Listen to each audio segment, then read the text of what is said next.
Hello, Omar. Hello, Rosalia. Can you tell us what is the role of a startup incubator? Of course, Rosalia. Well, first of all, there are an incubator in general has a specific role, which is to enable startups to, find their product market fit and have the possibility to grow within the industry that they're trying to deliver their product or service. Now, for an incubator such as Le Tremplin, we're a sports innovation platform. So the idea is that we try to bring in several actors and stakeholders from the field of sports.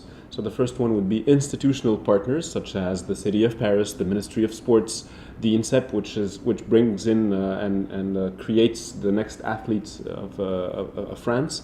You also have the French Olympic Committee. So these are institutional partners that have some constraints and problems that they would like to solve. And on the other hand, you have big corporations such as Nike, the French Lottery. We have 10 of these private partners that exist today, and we bring these two actors with the third and most important cornerstone of an incubator, which is the startups, that today try to, with this, three people relation, the idea is try to serve in terms of innovation the needs of the sports market. So that's the role of Le Tremplin, is to help the startups grow with this environment that is backed by both institutional and private partners. What are the criteria for a startup to integrate your incubator or startup? So we have several criterions for startups to come at Le Tremplin. Very basically, we do not take companies that are still in the very first ideation phase. So if someone comes and knocks at our door and says, "Hey, I think there's something to do with skiing here," we would be, "Okay, that's nice. We also like ski, but why don't you just go a little deeper in your own product and or service and maybe come back to us later." So it's very important to at least have a prototype before coming at Le Tremplin or trying to apply for Le Tremplin. Or for any other incubator, it's quite often the case. Well, you do have actually incubators that help startups in the ideation phase, where they're looking for what kind of market, what's the addressable personas and clients that they would like to serve, what product or service should they be developing. But Le Tremplin, that's not the field in which we are on today. But maybe things could evolve later. I mean, we're not closed-minded. On the contrary, otherwise we wouldn't be helping out startups to grow. But today we basically help those who already have at least a prototype in order to create their own company. So that's the first criterion.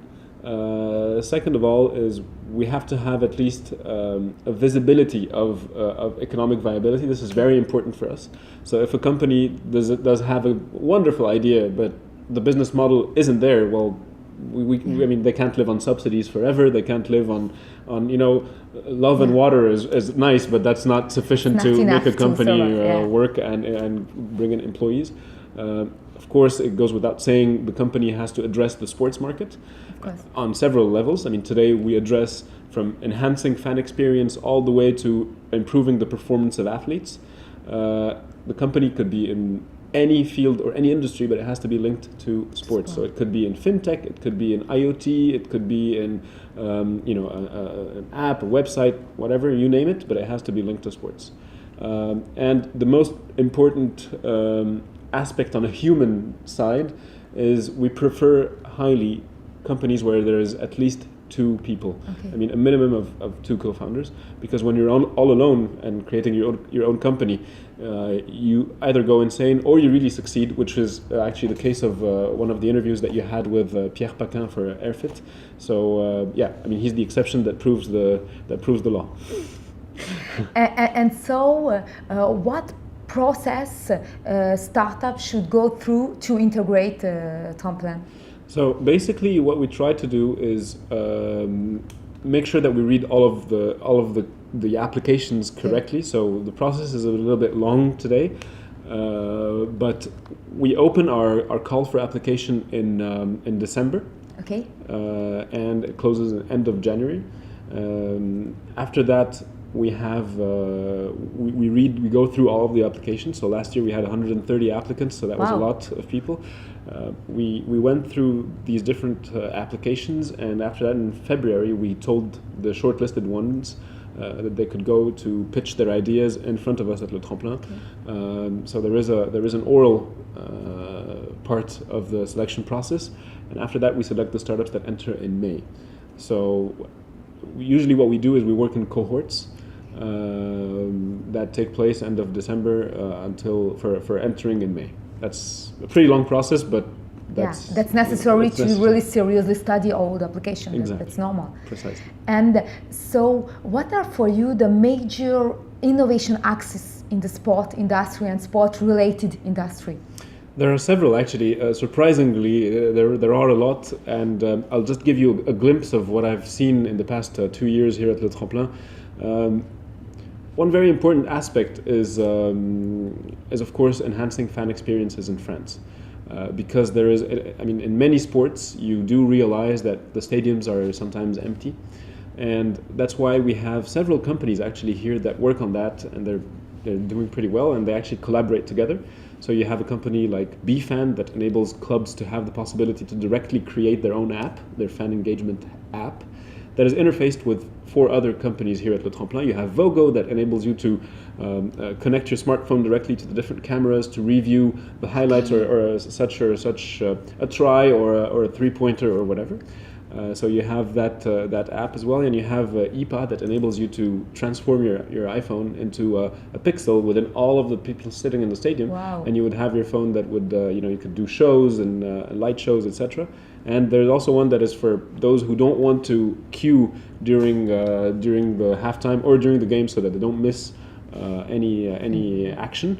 There's DigiFood actually that delivers food directly to your seat. Okay. So you order whatever you want, and people would come bring to you this. So this is really enhancing the fan experience to a very important level, because today many people would prefer watching it at home, drinking a beer, right? Exactly, and eating pizza, and it's not cold, and they could log on to their phone, and because there's an increase in the number of people that use second screen during consuming sports. So that's why actually the infrastructure of stadiums is increasing in terms of communication and Wi-Fi and all that. So that's why, for example, in the Parc OL in Lyon, they have really increased the number of connections that could be made at the same time, because sometimes you just don't have network at all, which is pretty sad. So fan experience is a very important aspect.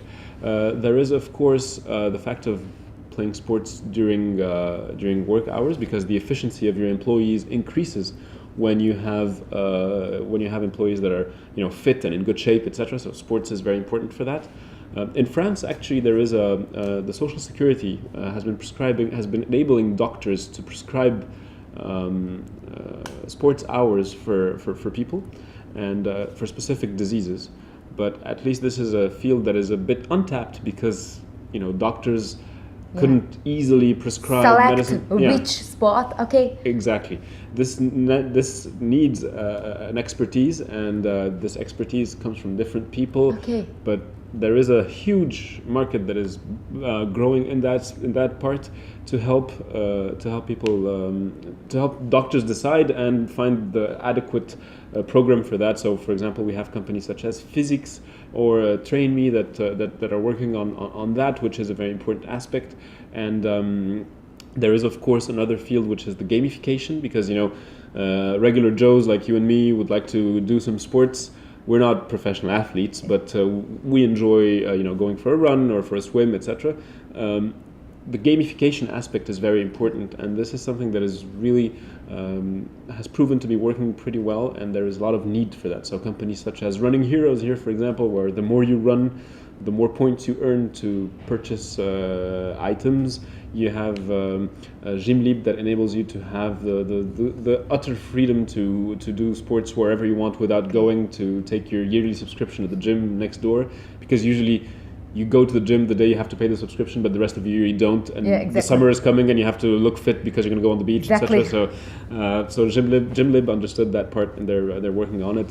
And there's also you have Squad, for example, that helps people easily do sports when they're at work, but with including actually the people who are in handicapped situations, because if you're handicapped, you won't have the possibility to go for a run like other valid employees. So they give them special powers. So there's this mixture between team building and well-being in sports, which is very important. Of course, there are many other topics of innovation in sports. You name it, the accessibility for handicapped people. Today, unfortunately, most of the people that work in the field of sports are men, and the addressable market is 50% men and 50% women. Yeah. So we need more women actually in the field of sports, because that would help better understand the target, which is 50% of the population that could not be neglected today. Thank you very much, Omar. Thank you, Orsolya. Thank you.